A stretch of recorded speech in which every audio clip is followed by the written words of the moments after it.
Take wheat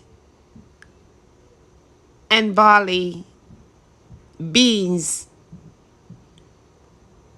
and lentils, millet and spelt. Put them in a jar and use them to make bread for yourself. Sprouted grain bread is made from whole grains and legumes that have begun to sprout or germinate. Why should I sprout? The germination or the sprouting process breaks down starch in the grain, which increases its vitamins and nutrients, increases the folate, fiber, vitamin C and B, zinc and magnesium than a traditional grain. Unlike the traditional breads, which are kept on the shelves and infused with preservatives, Ezekiel breads are kept in the freezer aisle with zero preservatives to prevent molding. Soaking for 10 to 12 hours is the first step of our sprouting process. In this jar, I combine the kidney, pinto, and the nothing beans. I use about 2 tablespoons of each, and they seem to sprout at the same time, so I just put them all together. I prefer to use these mason jars I purchased off from Amazon. It makes it so easier to rinse and refill the water without opening up the jar.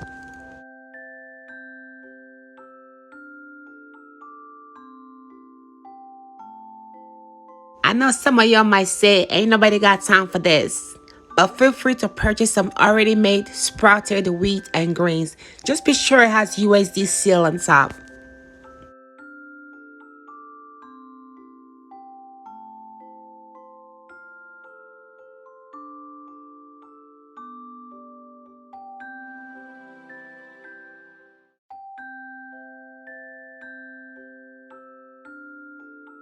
This is me on the second day of sprouting. Spelt has already begun sprouting out its tiny buds, as well as the lentil, kidney, and the nothing beans.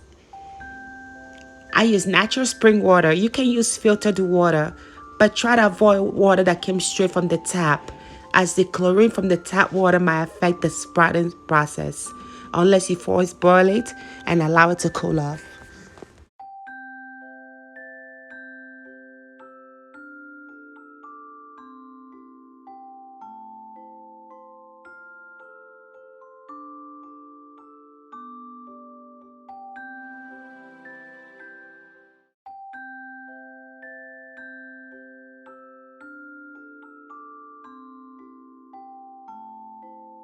During this process, add enough water to cover the grains. Gently shake the container, rinse 1 to 2 times, then place back upside down to continue sprouting. Repeat this process 2 times a day for 2 to 4 days and keep in a warm place away from direct sunlight. If you're still here with me, I just want to give a big shout out to you. And if you haven't subscribed, go ahead and hit that red subscribe button. Click the notification bell because I don't want you to miss out anytime I upload any video. And for my already subscriber, I want to say a big thank you to you.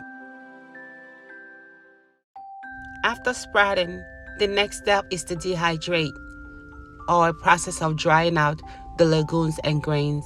I'm using an 8-layer dehydrator. You can use the oven, but make sure your oven is set at the lowest temperature. Although the base of my dehydrator came with a liner, I still like to line each layer with a wax paper to prevent food particles from escaping. I repeat this process until all of the grains are used up.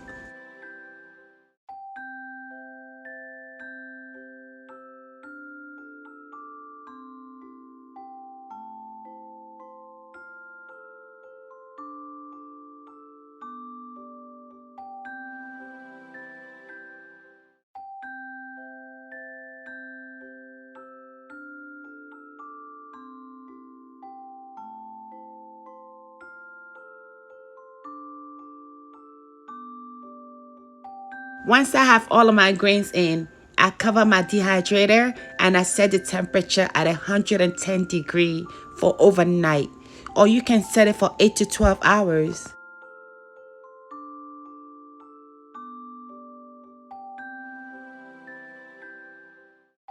This is a tray of a sprouted spelt. I use my oven to dehydrate, and this is the outcome after 10 hours at 170 degrees with the door of the oven slightly open.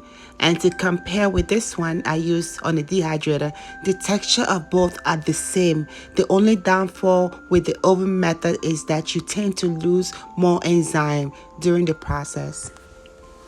The rest of these grains are from my dehydrator.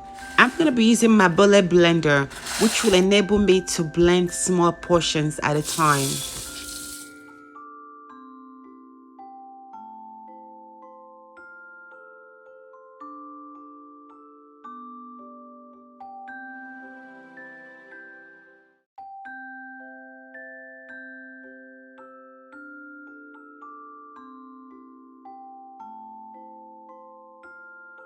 Once all of your grains has been blended, go ahead and combine all of them together in a large mixing bowl and mix very well.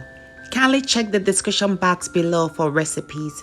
I also double on this recipe because I wanted a very large bread.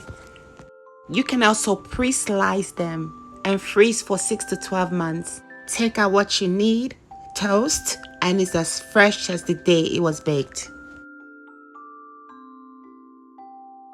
Once all of your grains are all mixed up, add some yeast and combine.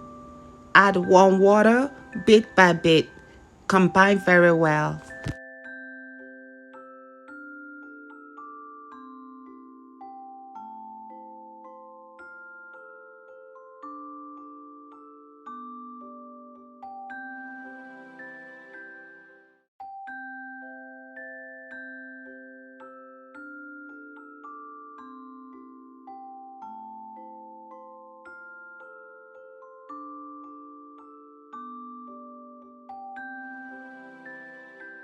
After adding in my pure and raw unpasteurized honey, I added in a bit more warm water because I don't want it to be too dry nor too liquidy, just the perfect consistency.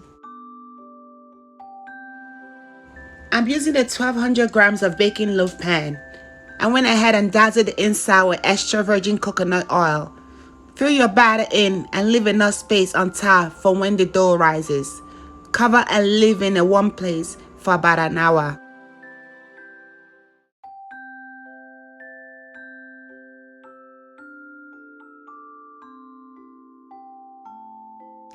The dough has risen well enough now.